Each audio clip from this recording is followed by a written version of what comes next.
रूसी सेना ने अपने शस्त्रागार को काफी हद तक कम कर दिया है। अब रूसी सेना शायद अपने हथियारों का सीमित इस्तेमाल कर रही है। इन हमलों के लिए उनके द्वारा उच्च सटीकता वाले हथियारों के इस्तेमाल से पता चलता है कि वे अब भी सटीक मिसाइलों की कमी से जूझ रहे हैं। पुतिन अब हथियार व्यापारी से हथियारों के लिए भीख मांगने लगे हैं। यूक्रेनी हमलों के एक लगातार साल के बाद रूस के पास जरूरी वायु रक्षा प्रणालियां खत्म होती जा रही हैं। हालत इतनी खराब है कि पुतिन अब तुर्की से 2019 में बेची S-400 प्रणाली वापस मांग रहे हैं। रिपोर्ट्स के अनुसार रूस अब अंकारा के दरवाजे पर है। मॉस्को को इन्वेंट्री की कमी का सामना करना पड़ रहा है, इसलिए वह शायद मजबूर हो जाए कि जो उसने कभी एक्सपोर्ट किया था उसे वापस ले ले।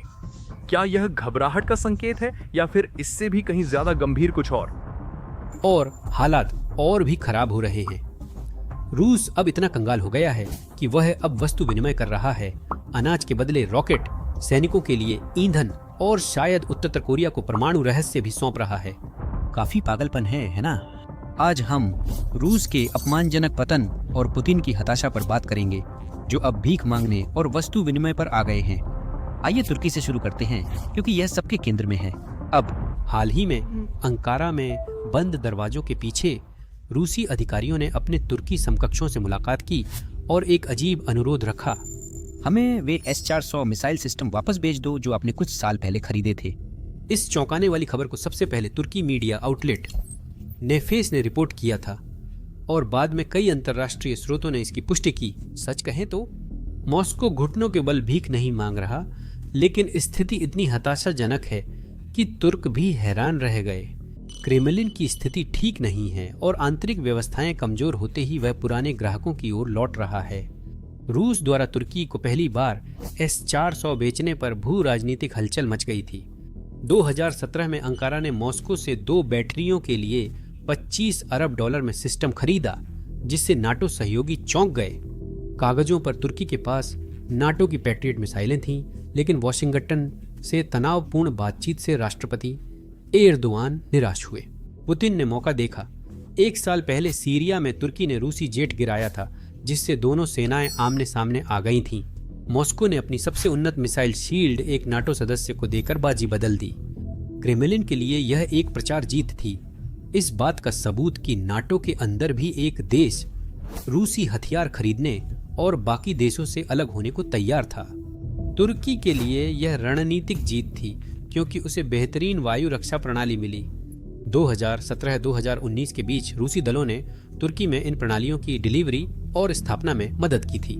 2020 में तुर्की ने सिनो प्रांत में काले सागर तट पर परीक्षण प्रक्षेपण किया, जिससे दुनिया भर में सुर्खियां बनी। 2019 के अंत में रडार परीक्षण हुए, पर 2020 का यह प्रक्षेपण पहली बार पूरी तरह संचालनात्मक फायरिंग था। जैसा कि आप सोच सकते हैं, इससे नाटो सहयोगियों, खासकर संयुक्त राज्य अमेरिका की तीखी प्रतिक्रियाएं आईं, जिसने तुर्की को रूसी निर्मित प्रणाली को सक्रिय करने के खिलाफ चेतावनी दी थी। इसका विरोध तुरंत और तीखा हुआ। वॉशिंगटन ने इसे विश्वासघात करार दिया। ट्रंप प्रशासन ने countering America's adversaries through sanctions act के तहत तुर्की की रक्षा उद्योग पर प्रतिबंध लगाए। और भी बुरा यह हुआ कि अमेरिका ने तुर्की को F-35 फाइटर जेट प्रोग्राम से बाहर कर दिया, जिसमें उसने अरबों डॉलर निवेश किए थे और अपनी वायुसेना को आधुनिक बनाना चाहता था। संदेश साफ था, रूस से खरीदारी करने का मतलब पश्चिमी वायु शक्ति के सबसे कीमती हथियार से दूर होना था। नेटो नेताओं ने चेतावनी दी कि रूसी हार्डवेयर को नेटवर्क में जोड़ने से मॉस्को को मित्र देशों के विमानों का संवेदनशील डेटा मिल सकता है। हर ओर दबाव के कारण तुर्की को पीछे हटना पड़ा, जिससे सिस्टम की लंबी निष्क्रियता शुरू हुई। तुर्की ने जो S-400 खरीदे थे, वे कभी भी तुर्की के राष्ट्रीय रक्षा ग्रिड से नहीं जुड़े, कभी पूरी तरह से अलर्ट पर नहीं रखे गए और कभी भी नेटो की कमांड संरचना में शामिल नहीं हुए। नतीजा यह हुआ कि तुर्की का कीमती नया खिलौना एक महंगा बोझ बन गया। वे चमचमाते लॉन्चर और रडार सिस्टम, कुल 36 लॉन्चर चुपचाप स्टोरेज में डाल दिए गए। तुर्की के क्रू ने उनकी देखभाल की, लेकिन उन्हें युद्ध में नहीं तैनात किया गया या रडार से नहीं जोड़ा गया। सालों से ये सिस्टम बिना इस्तेमाल के पड़े हैं और असली सैन्य संपत्ति से ज्यादा एक राजनीतिक प्रतीक बन गए हैं। एर्दोआन वॉशिंगटन से स्वतंत्रता चाहते थे, पर उन्हें मिला अलगाव, नाटो से अविश्वास, रूस से संदेह और अरबों रुपए ऐसे हथियार पर खर्च करना जिसे वे इस्तेमाल नहीं कर सके। आज की तारीख में देखें तो यह विडंबना और भी गहरी हो गई है। रूस जो कभी नाटो के खरीदार को लुभाने पर गर्व करता था, अब खुद कमी का सामना कर रहा है। यूक्रेन के लगातार हमलों के बाद मॉस्को तुर्की की बंद S-400 मिसाइलों को ऐसे देख रहा है जैसे भूखा आदमी बंद अलमारी को देखता है। रिपोर्ट्स के अनुसार रूसी अधिकारियों ने उन्हें वापस लाने के लिए नकद गैस छूट और सैन्य मदद की पेशकश की। कुछ तुर्की सूत्रों के अनुसार ऊर्जा आपूर्ति काटने या काला सागर में हलचल की धमकियां दी गई हैं। अगर अंकारा मना करता है तो रूस इन्हें वापस खरीदना चाहता है और नाटो दबाव डाल रहा है। हम इसे और देखेंगे। कई सालों से अमेरिकी और यूरोपीय अधिकारी तुर्की से ये प्रणालियां यूक्रेन को देने का आग्रह कर रहे हैं ताकि वे रूसी मिसाइल हमलों से शहरों की रक्षा कर सकें। राष्ट्रपति जेलेंस्की ने एर्दोगन के सामने प्रस्ताव रखा। इसे काव्यात्मक न्याय बताते हुए कहा कि पुतिन की प्रणाली उन्हीं के खिलाफ इस्तेमाल होगी। यूक्रेन के जनरल का तर्क है कि वे इस तकनीक से सीखकर इसकी कमजोरियों का फायदा उठाकर आसमान साफ कर सकते हैं। तुर्की अब उसी जगह है जहां वह नहीं चाहता था, दो ताकतों के बीच फंसा जो अलग कारणों से एक ही प्रणाली मांग रही हैं। अंकारा आधिकारिक रूप से S-400 रखने पर अड़ा है, लेकिन सब जानते हैं कि वे अब सौदेबाजी का जरिया बन गए हैं। तुर्की के संतुलन प्रयास का अरबों डॉलर प्रतीक। S-400 की डिलीवरी से अंकारा ने दिखाया कि वह अपनी राह खुद चुन सकता है। इसके बजाय ये इस बात की याद दिलाने वाले बन गए हैं कि वह स्वतंत्रता वास्तव में कितनी महंगी हो सकती है और एक धूल भरे हार्डवेयर के टुकड़े के पास अब भी कितनी ताकत हो सकती है। आज की जंगों में रूस अपने ही हथियार वापस खरीदने को इतना बेताब क्यों है? क्या वे नए हथियार नहीं बना सकते? ऐसा नहीं है कि वे अचानक तुर्की को परेशान करना चाह रहे हैं। वे जो सौदा पेश कर रहे हैं उससे लगता है हालात काफी खराब हैं। यूक्रेन में युद्ध ने उनकी वायु रक्षा प्रणाली को बुरी तरह झकझोर दिया है। दबाव साफ दिख रहा है। उनके पास वायु रक्षा प्रणाली कम है और फैक्ट्रियां युद्ध की गति से नहीं चल रही। यूक्रेन ने ड्रोन युद्ध को कला बना दिया है और वह सस्ते ड्रोन लंबी दूरी की मिसाइलों से रूस पर लगातार हमला कर रहा है। पिछले महीने में यह रिपोर्ट किया गया है कि यूक्रेन ने 1200 से अधिक ड्रोन लॉन्च किए हैं जिन्होंने तातारस्तान में तेल डिपो में आग लगा दी और क्रीमिया में एयरबेस पर हमला किया। ये हमले यूं ही नहीं किए जा रहे हैं। इनका मकसद रूस को हर जगह एक साथ सीमा के कस्बों से लेकर खुद मॉस्को तक सुरक्षा के लिए मजबूर करना है। यूक्रेन का तरीका सीधा लेकिन कठोर है। सस्ते साधनों का इस्तेमाल करके महंगी समस्याएं पैदा करना। कुछ $1000 का एक ड्रोन रूस को करोड़ों की कीमत वाली मिसाइल दागने के लिए मजबूर कर सकता है। क्रीमिया में यूक्रेन ने इस साल स्टॉर्म शैडो मिसाइलों से 3 S-400 लॉन्चर तबाह किए हैं। बेलाग्रेड में ड्रोन हमलों से 15% रडार कवरेज नष्ट हुआ। यूक्रेन की प्रभावशीलता से मॉस्को भी हिल गया है। हर दूसरे महीने ड्रोन झुंड पूरे शहर में धमाकों की वजह बन रहे हैं, जिससे आसमान पटाखों की तरह जगमगा उठता है, जो रूसियों ने कभी नहीं मांगे थे। यूक्रेन रडार को धोखा देने और रूस की मिसाइलें बेकार करने के लिए नकली गुब्बारे इस्तेमाल कर रहा है। यह इसलिए काम करता है क्योंकि रूस की रक्षा प्रणाली बड़े S-400 से लेकर छोटे पेंसिर सिस्टम तक बहुत ज्यादा फैल गई है और उनके पास इन्हें चलाने के लिए गोला बारूद भी कम पड़ रहा है। रूस यूक्रेन को रोकने के बजाय अब रूसियों को अपनी नाकामियों को रिकॉर्ड करने से रोकने की कोशिश कर रहा है। यूक्रेनी ड्रोन और मिसाइलें अब रूसी क्षेत्र में गहराई तक हमला कर रही हैं, रिफाइनरियों, फैक्ट्रियों और कमांड पोस्ट को निशाना बना रही हैं। इसका असर छुपाना संभव नहीं। आग, धुएं और मलबे के वीडियो मिनटों में टेलीग्राम पर छा जाते हैं, दिखाते हैं कि रूस अब कितना असुरक्षित है। मॉस्को ने मजबूत सुरक्षा की बजाय सेंसरशिप को प्राथमिकता दी है। अब 30 से ज्यादा क्षेत्रों में आम लोग हमलों की वीडियो रिकॉर्ड या साझा नहीं कर सकते। केवल सरकार की बनाई क्लिप ही बाहर आती है। मकसद है सबूत दबाना और कहानी नियंत्रित करना।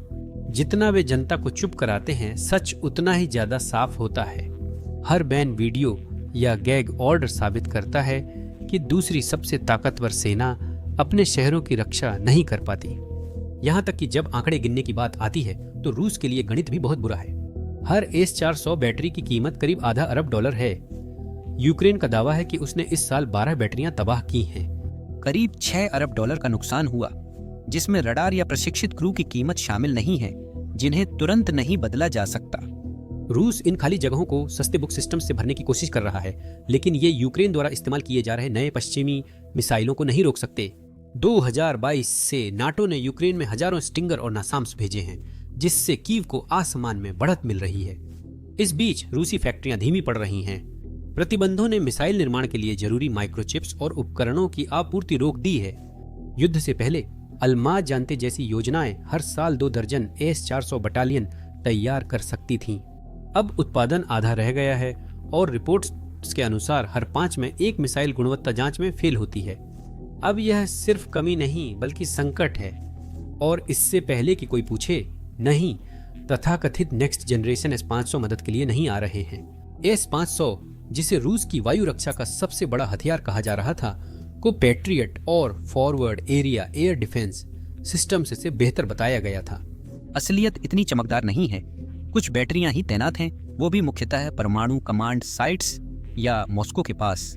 यहाँ तक कि जो बैटरियां तैनात की गई हैं, माना जाता है कि वे भी सीमित मोड में चल रही हैं, जिनकी क्षमताएं पूरी तरह से नहीं हैं। इस साल की शुरुआत में रूसी रक्षा विश्लेषकों की रिपोर्टों के अनुसार S-500 अभी भी सॉफ्टवेयर समस्याओं और रडार मिसअलाइनमेंट से जूझ रहा है, जिससे इसे असली सक्रिय युद्ध क्षेत्रों के पास तैनात करना जोखिम भरा हो जाता है। साथ ही इसकी लागत S-400 से करीब दोगुनी है। यह इतना महंगा और बनाना इतना मुश्किल है कि रूस के अपने सैन्य योजनाकार भी इसे युद्ध के समय एक लग्जरी संपत्ति कह रहे हैं। समाधान बनने की बजाय S-500 म्यूजियम की चीज बन गया है, जबकि जरूरत काम करने वालों की है। इसी वजह से तुर्की के बेकार S-400 आकर्षक लगते हैं। एक पूरी तरह लैस गेम चेंजर हथियार जो 6 साल से ज्यादा स्टोरेज में पड़ा है। रूस जानता है कि ये तैयार हैं और डोनेट्स्क या सेवास्तोपोल जैसे स्थानों पर ले जाकर ब्लैक सी फ्लीट की रक्षा हो सकती है। यह फ्लीट अब अपने पुराने रूप की छाया है, फिर भी मॉस्को की योजनाओं में अहम है। यूक्रेन के हमलों जैसे 2022 में मुस्कवा को डुबोना और ड्रोन व नेपच्यून मिसाइलों से जहाजों पर हमले ने इसे बुरी तरह पंगु बना दिया है। रूस ने अपने कई जहाज क्रीमिया से हटाकर नोवोरोसिस्क जैसे सुरक्षित बंदरगाहों पर भेज दिए हैं। फिर भी बेड़ा काला सागर के मार्गों को नियंत्रित करने के लिए महत्वपूर्ण बना हुआ है, हालांकि इसकी पकड़ कमजोर है। यूक्रेन के हमलों से समुद्र जोखिमपूर्ण हो गया है, जिससे यूरोप की ऊर्जा और खाद्य आपूर्ति बाधित हुई है। युद्ध के बाद ओडेसा से अनाज निर्यात आधा हो गया, जिससे वैश्विक कीमतें 20% बढ़ी। इसी दौरान रूसी तेल टैंकरों को बंदरगाहों तक पहुंचने के लिए बारूदी सुरंगों और ड्रोन से बचना पड़ता है। तुर्की और संयुक्त राष्ट्र की गलियारा डील से 2023 से 30 मिलियन टन गेहूं भेजा गया, लेकिन हालिया हमलों से यह बंद होने की कगार पर है। अगर रूस को S-400 मिलते तो वे जहाजों को सुरक्षित कर समुद्र पर पकड़ मजबूत कर सकते थे। इससे यूक्रेन की अर्थव्यवस्था दबाव में आएगी और इस्तांबुल से बर्लिन तक ऊर्जा लागत बढ़ेगी। एर्दोआन के पास सारे पत्ते हैं और ना कहने पर तुर्की के गैस और अनाज ले जाने वाले जहाज समुद्र में खुले रहते हैं।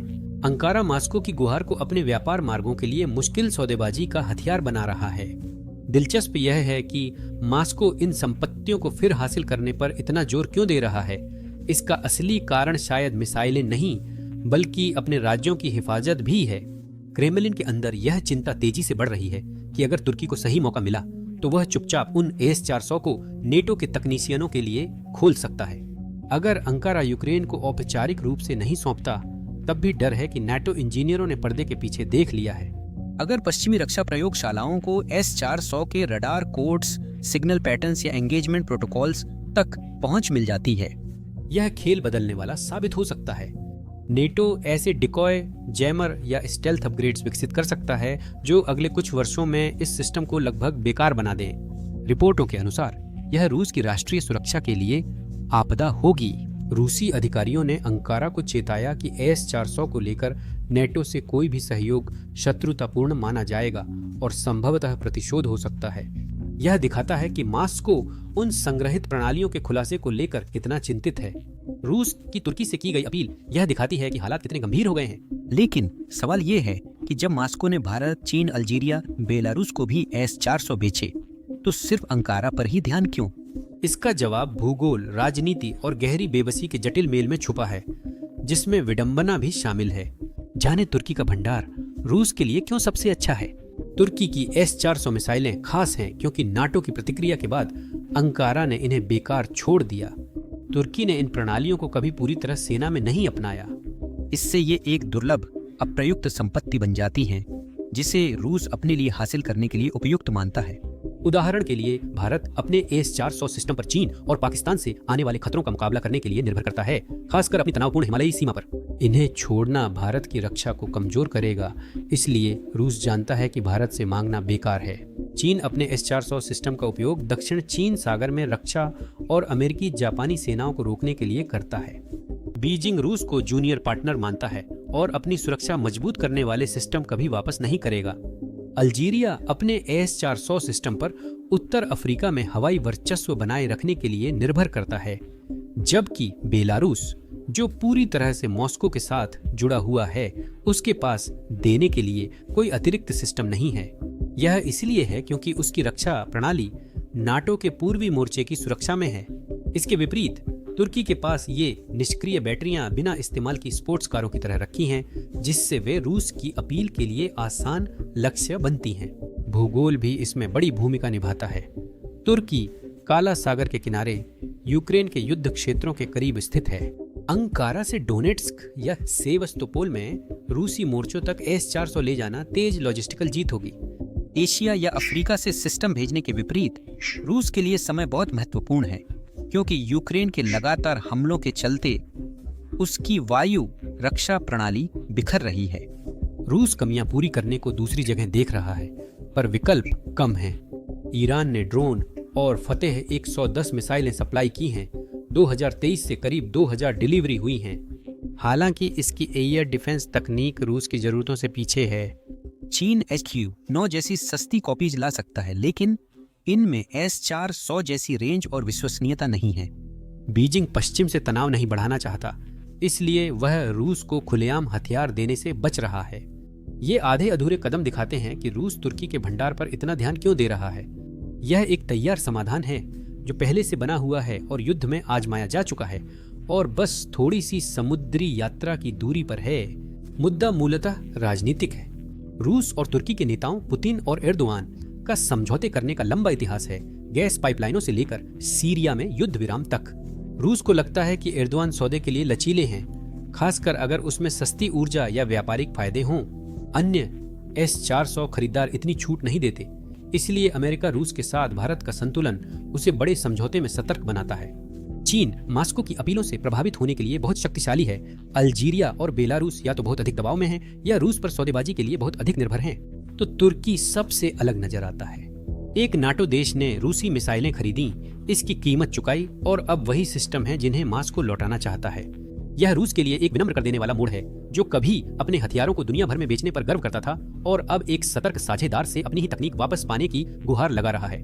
मजेदार दिखने वाली इस स्थिति के असली परिणामों पर तुर्की को विचार करना जरूरी है।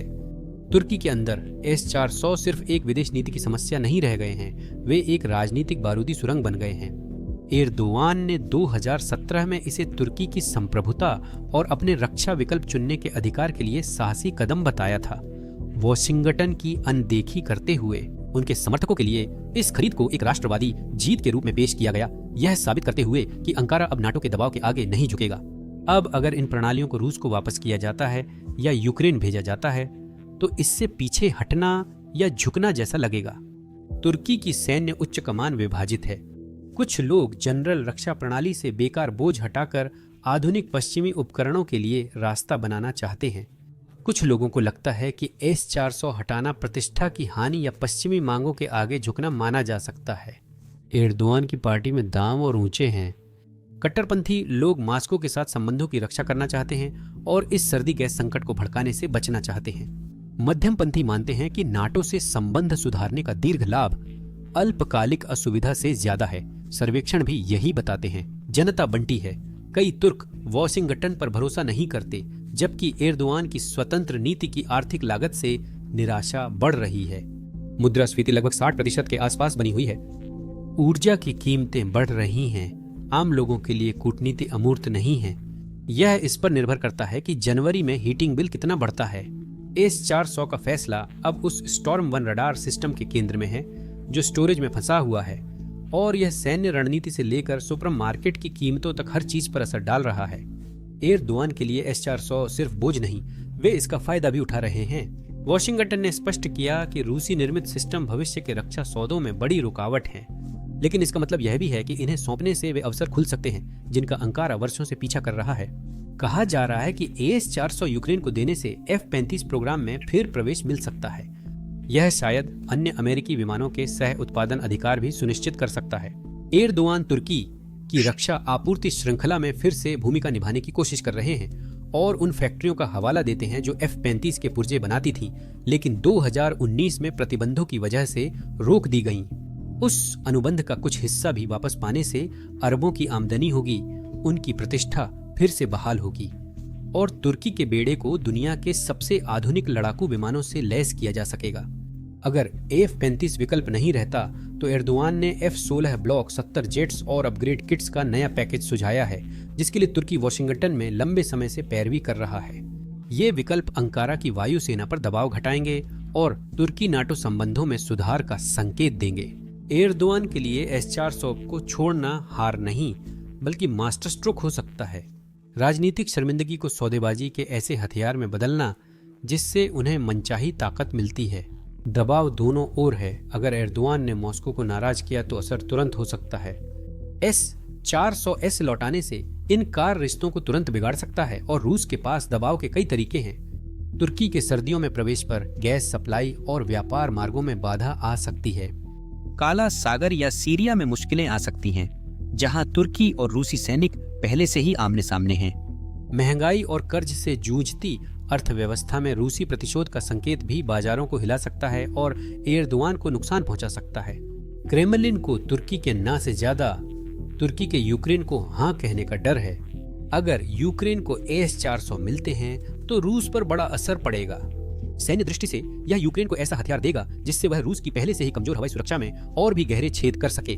यूक्रेनी सेना जो ड्रोन और क्रूज मिसाइलों से S-400 नष्ट कर चुकी है, अब खुद उस हार्डवेयर तक पहुंच पाएंगी। वे इसका अध्ययन रिवर्स इंजीनियरिंग कर सकते हैं और जानकारी सीधे नाटो की प्रयोगशालाओं को भेज सकते हैं। हर उजागर कमजोरी रूस के आसमान को कमजोर करेगी और राजनीतिक रूप से इसका प्रतीकात्मक असर विनाशकारी होगा। रूस का प्रमुख निर्यात, जो कभी वैश्विक मांग का प्रतीक था, अब उसी के खिलाफ युद्ध में इस्तेमाल हो रहा है। उफ, सिर्फ देखने में ही कितना बुरा लगेगा। रूसी निर्मित मिसाइलें रूसी विमानों को गिरा रही हैं। यह बहुत अपमानजनक होगा। यूक्रेन में इसका प्रचार मूल्य बहुत बड़ा होगा। यह नारा बनेगा कि मॉस्को की बनाई चीजें अब खुद उसकी बर्बादी का कारण बन रही हैं। अब कूटनीतिक रूप से यह बदलाव रातों रात समीकरणों को बदल देगा। मॉस्को जवाबी कार्रवाई करेगा, ऊर्जा समझौते काटेगा, पर्यटन रोकेगा और सीरिया काकेशस में सहयोगियों से तुर्की के हितों को नुकसान पहुंचाएगा। इसी बीच वाशिंगटन और नाटो अंकारा को इनाम देने दौड़ेंगे ताकि बदलाव पक्का हो सके। यह वर्षों की तनातनी को खत्म कर गठबंधन में तुर्की की स्थिति फिर से तय करेगा। एर्दोआन के लिए S-400 का फैसला सिर्फ जेट या कॉन्ट्रैक्ट्स नहीं बल्कि दो दिग्गजों के बीच संतुलन है। यह जानते हुए कि किसी भी दिशा में बहुत ज्यादा झुकना ऐसी घटनाओं को जन्म दे सकता है जिनका असर उसकी अपनी सीमाओं से कहीं आगे तक जाएगा। अगर वह उन्हें रूस को सौंपते हैं तो नाटो से और गहरा अलगाव झेलने का खतरा है। अगर वह उन्हें यूक्रेन को सौंपते हैं तो रूस के गुस्से का सामना करना पड़ सकता है। अगर वे कुछ नहीं करते तो ये सिस्टम अनिर्णय के महंगे स्मारक बनकर धूल खाते रहेंगे जबकि दुनिया जल रही होगी। टर्की के S-400 पर अडिग रहने से रूस ने खुद को अनजाने क्षेत्र में डाल लिया है, जहां उसे युद्ध जारी रखने के लिए अप्रत्याशित सहयोगी से व्यापार करना पड़ रहा है। देखिए, रूस की परेशानियां सिर्फ मिसाइलों तक ही सीमित नहीं है। पैसे की कमी और कड़े प्रतिबंधों के कारण मॉस्को फिर से बार्टरिंग की ओर लौट रहा है। सोचिए, एक वैश्विक महाशक्ति अनाज तेल के बदले हथियारों का सौदा कर रही है जैसे मध्य युग हो। इस सौदे में क्रेमलिन का नया करीबी दोस्त उत्तर कोरिया है, जिससे अधिकतर देश दूरी बनाते हैं। यह व्यापार रूस की हताशा का संकेत ही नहीं बल्कि ऐसा सौदा है जो दुनिया को हिला सकता है। पश्चिमी प्रतिबंधों ने रूस को वैश्विक बैंकों से बाहर किया, $300 अरब फ्रीज किए और हाईटेक पुर्जों की पहुंच रोकी। जो फैक्ट्रियां कभी मिसाइलें बनाती थीं, वे अब पुराने सोवियत डिजाइनों को जोड़कर किसी तरह काम चला रही हैं, जैसे कोई मिस्त्री कबाड़खाने की कार को ठीक कर रहा हो। युद्ध जारी रखने के लिए रूस उत्तर कोरियाई बंदरगाहों पर गेहूं, तेल और निर्माण उपकरण के जहाज भेज रहा है। इसके बदले प्योंगयांग तोप के गोले, रॉकेट और कम दूरी की मिसाइलें भेजता है। 2023 से उत्तर कोरिया ने रूस को लगभग $10 अरब के हथियार भेजे हैं, जिनमें 80 लाख तोप के गोले और हजारों सैनिक शामिल हैं, कुर्स्क जैसे स्थानों पर रक्षा पंक्तियों को बनाए रखने के लिए। एक ऐसे देश के लिए जहां भूख रोजमर्रा की हकीकत है, रूस की अनाज की खेप सोने से भी ज्यादा कीमती है। यह एक दुखद सौदा है, आग की ताकत के लिए खाना। लेकिन यह सिर्फ गोलियों और रोटी की बात नहीं है, इसमें एक और भी काला पहलू है। खुफिया रिपोर्टें बताती हैं कि रूस संवेदनशील सैन्य जानकारी जैसे पनडुब्बी प्रणोदन डिजाइन साझा कर सकता है। ये परमाणु वारहेड्स नहीं है, पर ये उत्तर कोरिया को समुद्र से मिसाइल दागने वाली पनडुब्बियां बनाने में मदद कर सकते हैं। कल्पना कीजिए, अगर किम जोंग उन के पास ये शक्ति हो तो जापान या गुआम में अमेरिकी ठिकाने सुरक्षित नहीं रहेंगे। उत्तर कोरिया अपनी ताकत दिखाकर क्वानसोंग 19 जैसी नई मिसाइलों का परीक्षण कर रहा है। संदेश है, हम सबके लिए खतरा है। रूस के लिए यह खतरनाक जुआ है। वे आज बचने को राज्यों का सौदा कर रहे हैं, पर शायद कल बड़ी समस्या को हथियार दे रहे हैं। दुनिया इस पर ध्यान दे रही है और वह खुश नहीं है। दक्षिण कोरिया, जो सीमा के ठीक पार है, तनाव में है। अगर रूस ने उत्तर कोरिया का समर्थन जारी रखा तो सियोल यूक्रेन को हथियार भेज सकता है और मॉस्को की स्थिति बदल सकती है। जापान पहले ही रक्षा में भारी निवेश कर रहा है और अमेरिकी नौसेना के जहाज उत्तर कोरियाई जल क्षेत्र के पास गश्त कर संदिग्ध माल रोकने को तैयार है। जापान सागर से गुजरने वाला हर जहाज खतरे का कारण बनता है, जिससे कूटनीतिक गतिरोध, जब्ती या और भी बुरा हो सकता है। रूस बड़ा जोखिम ले रहा है और स्थिति उसके पक्ष में नहीं है। यह बार्टर डील उसकी गिरावट दिखाती है। 10 साल पहले मॉस्को हर साल 15 अरब डॉलर कमाकर दर्जनों देशों को हथियार बेचता था। अब वह दुनिया के सबसे अलग थलग पड़े शासन में से एक के साथ सौदेबाजी कर रहा है, हथियारों के बदले खाना दे रहा है, क्योंकि उसके पास और कोई विकल्प नहीं बचा है। उत्तर कोरिया इस बढ़त का फायदा उठा रहा है। उसे सामान और दुनिया के मंच पर बड़ी भूमिका मिल रही है। पुतिन के लिए यह वैश्विक ताकत से एक मजबूर सौदागर बनने तक का विनम्र कर देने वाला सफर है। प्योंगयांग से हर खेप दिखाती है कि रूस के विकल्प कम हो रहे हैं। उत्तर कोरिया के साथ यह सौदा रूस को थोड़ा समय जरूर देता है, लेकिन यह एक बहुत बड़े घाव पर सिर्फ एक पट्टी है। जैसे जैसे युद्ध की कीमत बढ़ती जा रही है, आंकड़े एक डरावनी कहानी बयां करते हैं। रूस को युद्ध के लिए हर महीने करीब 90,000 तोप के गोले चाहिए, जो उत्तर कोरिया और ईरान से मिल सकते हैं। उन्हें इसका सिर्फ 1/3 मिलता है। डोनेट्स्क में सैनिकों ने बताया कि करीब 15% गोले या तो चल नहीं पाते या फटते नहीं हैं। इस बीच यूक्रेन को नाटो का समर्थन प्राप्त है, जिसे हर साल 60 अरब डॉलर की सहायता मिलती है, जिसमें उच्च तकनीक वाले हथियार शामिल हैं, जो रूस के पुराने हथियारों से कहीं बेहतर हैं। बार्टर मॉस्को को लड़ाई में रखता है, पर दिशा नहीं बदलता। 200 अरब डॉलर खर्च हो चुके, 10 लाख सैनिक मारे या घायल, और महंगाई 10% के करीब है। यह बस उस चौंका देने वाले मानवीय और आर्थिक नुकसान को संक्षेप में बताता है जिसका वे सामना कर रहे हैं। उत्तर कोरिया से हर खेप उन्हें समय देती है, लेकिन उनकी कमजोरी भी दिखाती है। उत्तर कोरिया इस कमजोरी का फायदा उठाता है, जबकि कई रूसी इसे शर्मिंदगी मानते हैं। इस समय मोर्चे पर इस्तेमाल हो रहे 40% तोप के गोले उत्तर कोरिया में बने हुए हैं। यह दिखाता है कि अब रूस नेतृत्व नहीं कर रहा है, वे भीख मांग रहे हैं। क्रेमलिन के अंदर भी स्थिति उतनी ही अराजक है। सैन्य सूत्र, रणनीति, खर्च और अस्तित्व पर अंदरूनी झगड़े को छोटे स्तर के गृह युद्ध जैसा मानते हैं। रक्षा मंत्रालय सीमित संसाधनों पर औद्योगिक प्रमुखों से संघर्ष कर रहा है। कुछ जनरल रूसी क्षेत्र की रक्षा पर ध्यान केंद्रित करना चाहते हैं, जबकि एफएसबी से जुड़े गुट यूक्रेन को अस्थिर रखने के लिए और आक्रामक हमलों की वकालत कर रहे हैं। एकीकृत कमान के बजाय रूस प्रतिद्वंद्वियों का एक समूह है जो नियंत्रण अपने हाथ में लेने की कोशिश कर रहा है। इन सबके परिणाम स्वरूप वैश्विक मानचित्र बदल रहा है। तुर्की किंग मेकर बनकर S-400 का लाभ उठाते हुए दोनों पक्षों के बीच अनाज समझौते करवा रहा है। उत्तर कोरिया और भी साहसी हो रहा है। चीन चुपचाप प्रभाव बढ़ा रहा है और रूस यह पीछे हट रहा है, पुराने समझौतों से चिपका हुआ है और किसी तरह सौदेबाजी करके आगे बढ़ने की कोशिश कर रहा है। युद्ध ने यह उजागर कर दिया कि रूस अपनी ताकत दिखाने के लिए हथियारों की बिक्री पर कितना निर्भर है। अब ये बिक्री कम होती जा रही है, इसकी रक्षा क्षमताएं कमजोर पड़ रही हैं और इसके साझेदार धीरे धीरे दूर होते जा रहे हैं। आगे देखते हुए रूस के विकल्प सीमित होते जा रहे हैं। अगर तुर्की S-400 को अपने पास रखता है तो वे रुकी हुई महत्वाकांक्षा का प्रतीक बने रहेंगे। अंकारा द्वारा इस्तेमाल नहीं किए गए, मॉस्को के लिए पहुंच से बाहर और नाटो के लिए अवांछित। अगर एर्दोआन उन्हें यूक्रेन या पश्चिम को सौंपते हैं तो रूस को रणनीतिक और राजनीतिक नुकसान होगा। अगर तुर्की कुछ नहीं करता तब भी क्रेमलिन के लिए समय बीत रहा है। रूस का रक्षा उद्योग दबाव में है, प्रतिबंध बढ़ रहे हैं और ड्रोन हमले उसकी हवाई सुरक्षा कमजोर कर रहे हैं। ईरान या उत्तर कोरिया के अस्थायी समाधान यह अंतर नहीं भर सकते। चीन शायद उपकरण दे सकता है, लेकिन शर्तों के बिना नहीं और इतनी जल्दी नहीं कि उसका कोई खास असर हो सके। रूस जितनी तेजी से नकदी और गोला बारूद खर्च कर रहा है, उतनी तेजी से उनकी भरपाई नहीं कर पा रहा। उसकी युद्ध मशीन चल रही है पर पुर्जे घिस रहे हैं। जैसे जैसे यूक्रेन पश्चिमी सहायता के समर्थन से आगे बढ़ रहा है, मॉस्को खुद को नेतृत्व करने से ज्यादा प्रतिक्रिया देने की स्थिति में पा रहा है। इस युद्ध ने सिर्फ युद्ध क्षेत्र में नुकसान ही नहीं बल्कि और भी बहुत कुछ उजागर किया है। इसने दिखा दिया है कि रूस सैन्य, आर्थिक और कूटनीतिक दृष्टि से कितना कमजोर हो गया है। कभी शीर्ष हथियार निर्यातक रहा रूस अब पुराने सौदों और अलग थलग शासन से स्पेयर पार्ट्स ढूंढ रहा है। छवि में यह बदलाव सिर्फ अपमानजनक नहीं है बल्कि खतरनाक भी है। वैश्विक शक्ति की राजनीति में ताकत की धारणा ही असली ताकत है और रूस फिलहाल दोनों खो रहा है। धन्यवाद।